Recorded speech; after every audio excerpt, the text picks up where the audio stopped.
I'm going to read Thunder Cake with permission from the author, Patricia Polacco. On sultry summer days at my grandma's farm in Michigan, the air gets damp and heavy.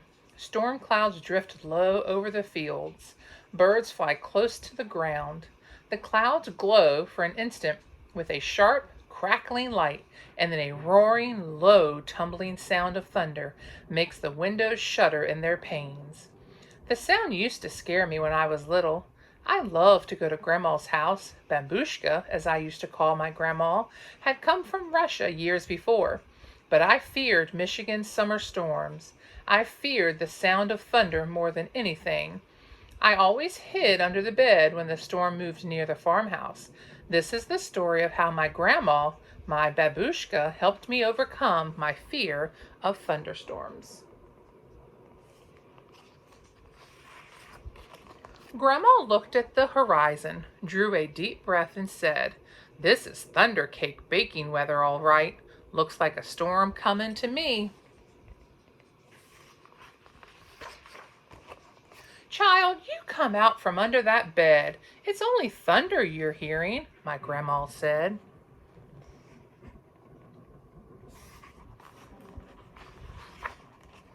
The air was hot, heavy, and damp. A loud clap of thunder shook the house, rattled the windows, and made me grab her close. "Steady, child," she cooed. "Unless you let go of me, we won't be able to make a thunder cake today." "Thunder cake?" I stammered as I hugged her even closer. "Don't pay attention to that old thunder, except to see how close the storm is getting. When you see the lightning, start counting, real slow.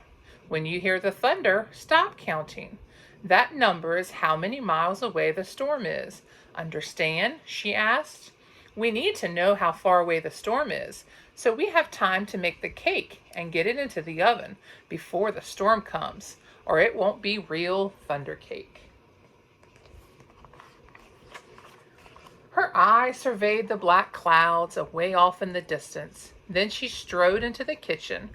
Her worn hands pulled a thick book from the shelf above the wood stove. "Let's find that recipe, child," she crowed as she lovingly went through the grease-stained pages to a creased spot. "Here it is, thunder cake." She carefully pinned the ingredients on a piece of notepaper. "Now let's gather all the things we'll need," she exclaimed as she scurried toward the back door.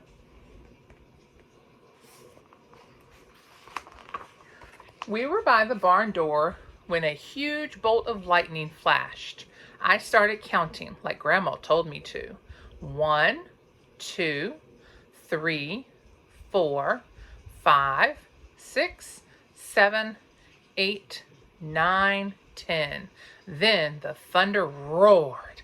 10 miles. It's 10 miles away, Grandma said as she looked at the sky.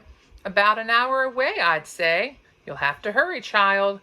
Gather them eggs careful like," she said. Eggs from mean old Nellie Peck Hen. I was scared. I knew she would try to peck me. "I'm here. She won't hurt you. Just get them eggs," Grandma said softly. The lightning flashed again. 1, 2, 3, 4, 5, 6, 7, 8, 9. I counted. 9 miles, Grandma reminded me. Milk was next. Milk from old Kit Cow. As Grandma milked her, Kit Cow turned and looked mean, right at me. I was scared. She looked so big. Zip went the lightning.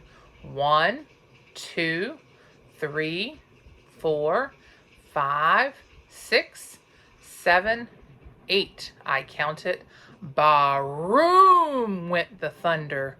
8 miles, child, Grandma croaked. "Now we have to get chocolate and sugar and flour from the dry shed."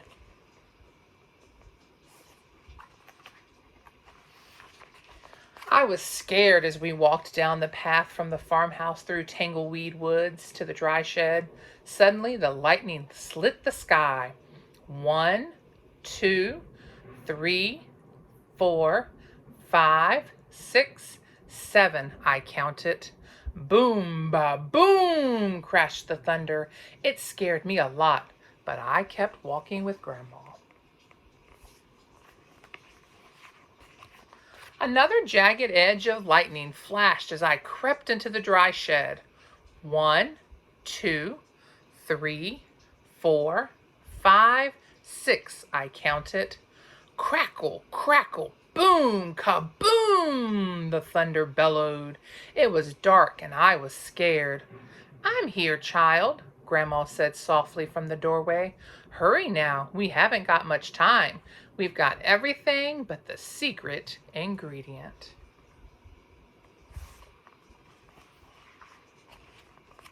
Three overripe tomatoes and some strawberries, Grandma whispered as she squinted at the list. I climbed up high on the trellis. The ground looked a long way down. I was scared. I'm here, child, she said. Her voice was steady and soft. You won't fall. I reached 3 luscious tomatoes while she picked strawberries. Lightning again. 1, 2, 3, 4, 5, I counted. Kabang! Boom-a-room! The thunder growled. We hurried back to the house and the warm kitchen, and we measured the ingredients. I poured them into the mixing bowl while Grandma mixed. I churned butter for the frosting and melted chocolate. Finally, we poured the batter into the cake pans and put them into the oven together. Lightning lit the kitchen. I only counted to 3, and the thunder rumbled and crashed. 3 miles away, Grandma said, and the cake is in the oven. We made it. We'll have a real thunder cake.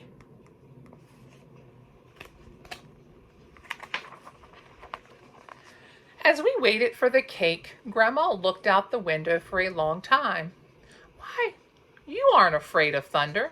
You're too brave, she said as she looked right at me. I'm not brave, Grandma, I said. I was under the bed, remember? But you got out from under it, she answered. And you got eggs from mean old Nellie Peck hen. You got milk from old Kit Cow. You went through Tangleweed Woods to the dry shed. You climbed the trellis in the barnyard. From where I sit, only a very brave person could have done all those things.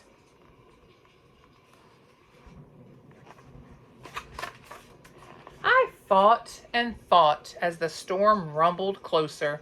She was right. I was brave. Brave people can't be afraid of a sound child, she said, as we spread out the tablecloth and set the table. When we were done, we hurried into the kitchen to take the cake out of the oven. After the cake had cooled, we frosted it.